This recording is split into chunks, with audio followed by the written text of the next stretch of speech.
எங்க கொள்கை தலைவர் தந்தை பெரியார் தாங்க. ஆனா நாங்க ஃபாலோ பண்றது என்னவோ மூதறிஞர் ராஜாஜி ஐயா வந்தாங்க. இப்படிதாங்க தற்கால தாவேக அரசாங்கம் இருக்கு. பெரும்பாலான அமைச்சர்களுடைய செயல்பாடுகள் அப்படிதான் இருக்கு. அதுல லேட்டஸ்டா உதாரணமாகி இருக்காரு, முன்னணியில இருக்காரு அமைச்சர் நிர்மல் குமாருங்க. நீட் மட்டுமாங்க படிப்பு? எத்தனையோ பாடங்கள் இருக்கு, படிப்புகள் இருக்கு. கார்பெண்டர் ஆகலாம், எலக்ட்ரீஷியன் ஆகலாம், பிளம்பர் ஆகலாம். அதாவது கலை, இலக்கியம், பொறியியல் படித்த பட்டதாரிகளாம் இனிமே பிளம்பர் ஆகலாம், இனிமே கார்பெண்டர் ஆகலாம். இப்படி புதிய சமூக நீதி பாடமே எடுத்திருக்காரு அமைச்சர் நிர்மல் குமாருங்க. இதுக்கு பின்னாடிதான் நிறைய கேள்விகள் இருக்கு. வரலாற்று ரீதியில இது எப்படி தப்பானதாக இருக்கு, எப்படி இது சமூக அநீதியாக இருக்கு அப்படிங்கிற பல விஷயங்களையும் இன்றைய இளங்கோவன் எக்ஸ்பிரஸில் விரிவாக நம்ம திறனாய்வு செய்வோம். நான் உங்கள் சகோ சே த இளங்கோவன். நிகழ்ச்சிக்கு போகலாம்.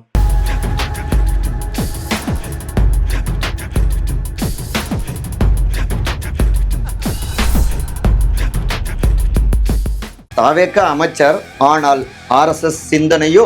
நிர்மல் குமாரின் புதிய சமூக நீதி, வரலாற்று ரீதியிலான பதிலடிகள். பிரிக்க முடியாதது எதுவோ தாவேக அமைச்சர்களும் சர்ச்சைகளில் சிக்கிக் கொள்வதும். இப்படிதாங்க புதிய திருவிளையாடல் எழுதணும்.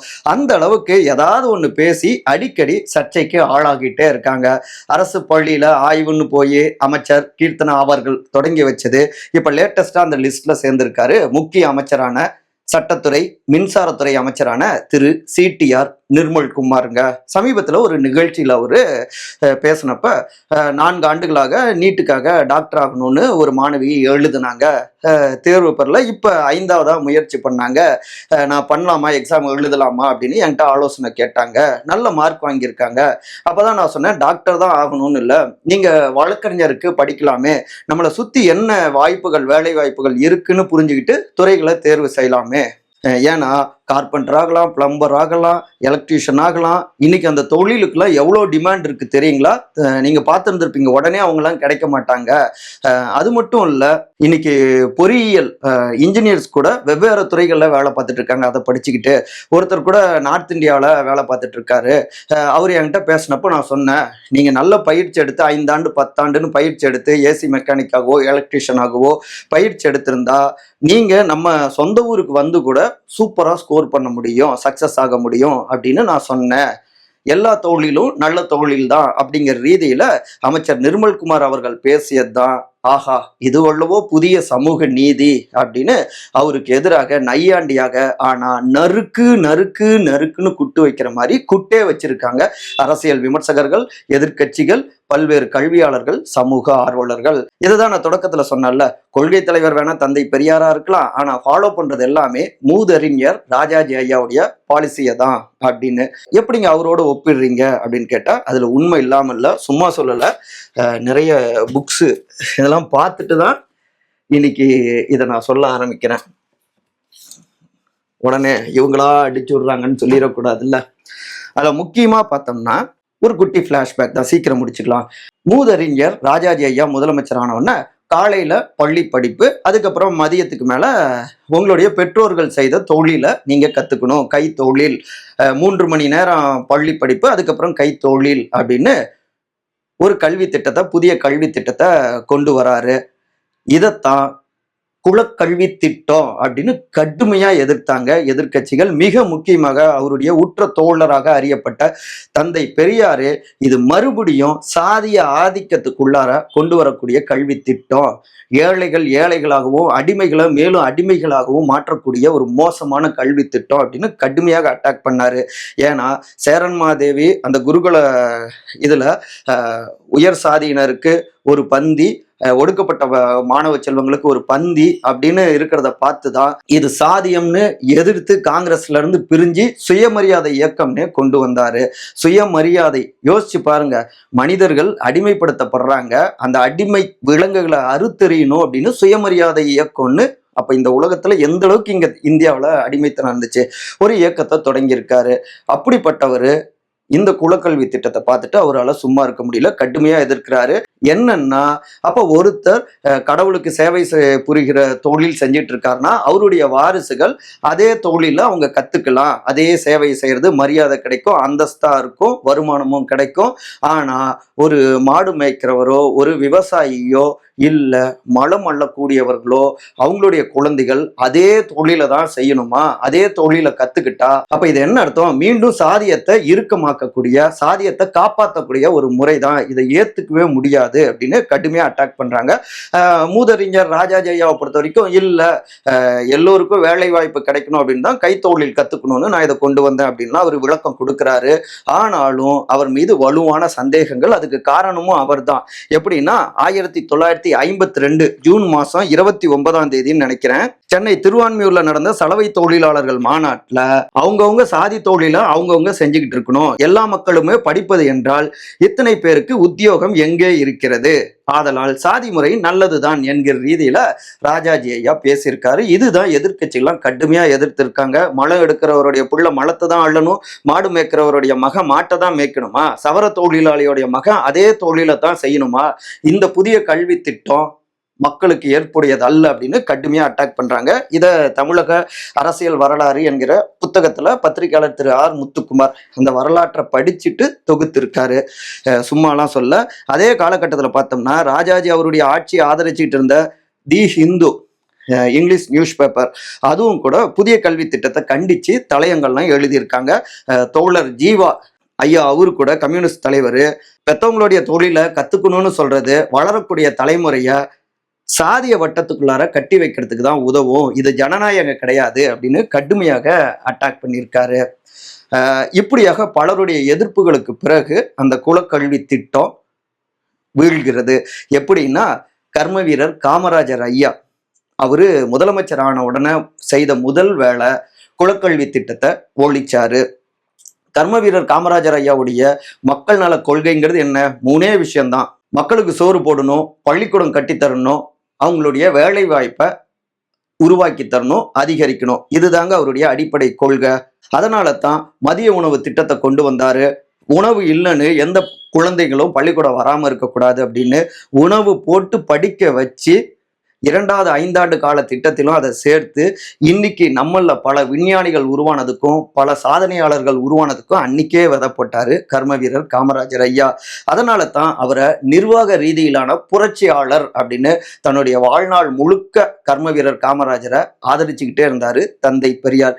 இந்த 2 தலைவர்களையும் தங்களுடைய கொள்கை தலைவர்களாக வச்சிருக்காங்க தவேக அரசாங்கம்.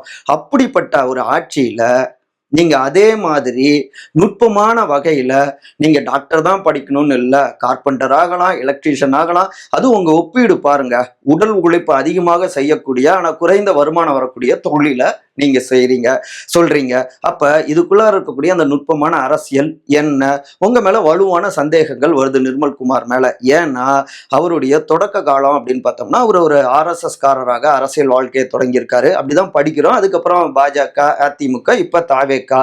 அப்ப இன்னைக்கு தந்தை பெரியார் கொள்கை தலைவராக இருக்கக்கூடிய தாவேக்கால அமைச்சரானாலும் உங்களுடைய சிந்தனை என்னவோ RSS சிந்தனை தான் இருக்கோ அப்படின்னு எதிர்கட்சிகள்லாம் கேள்வி எழுப்புறாங்க. ஏன்னா இன்னொரு பக்கம் நீட்டு தேர்வு அதுக்கு எதிராக இங்க தந்தை பெரியாருடைய படிப்பகத்துல பேரணி நடத்துறதுக்கு அனுமதி கிடைக்கல, காவல்துறையை குவைச்சிருக்கு தவேக அரசாங்கம். அப்ப இது எல்லாமே அவர்கள் மீதும் கேள்விகளையும் விமர்சனங்களையும் உருவாக்குது. இதுல அமைச்சருக்கு ஆதரவா சொல்றவங்க எல்லா வேலையும் நல்ல வேலை தானே, எல்லோருக்கும் வேலை கிடைக்கணும்னு அமைச்சர் சொன்னதுல என்ன தப்பு அப்படின்லாம் சிலர் பேசுறாங்க. சரிதான்.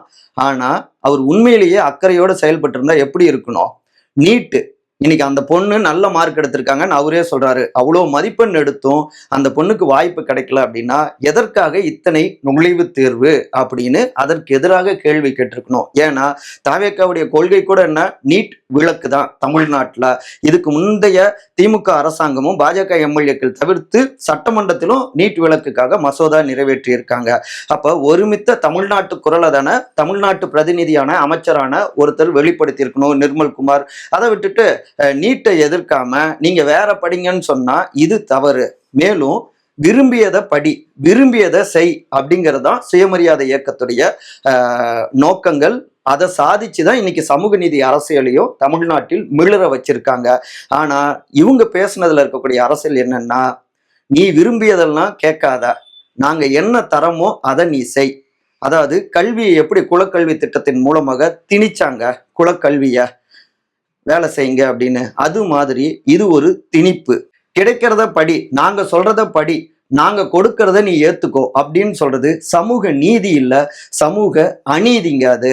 ஏன்னா தந்தை பெரியார் அவர்களே சொல்றாரு, பள்ளிக்கூடம் வைத்தால் படிக்க முடியாதவர்கள், படிக்க கஷ்டப்படுபவர்கள், படிக்க வசதியற்றவர்கள், பரம்பரையாக படிக்காத சமூகத்தவர்கள் இவர்களை பொறுக்கி விசேஷ கவனத்துடன் படிப்பு சொல்லி கொடுக்க வேண்டியது முதல் கடமை அல்லவா? பாஸுக்கு மேல அதிக மார்க் வாங்கியவர்கள் யார் என்று பார்ப்பதால் என்ன பிரயோசனம் அப்படின்னு சொல்றாரு.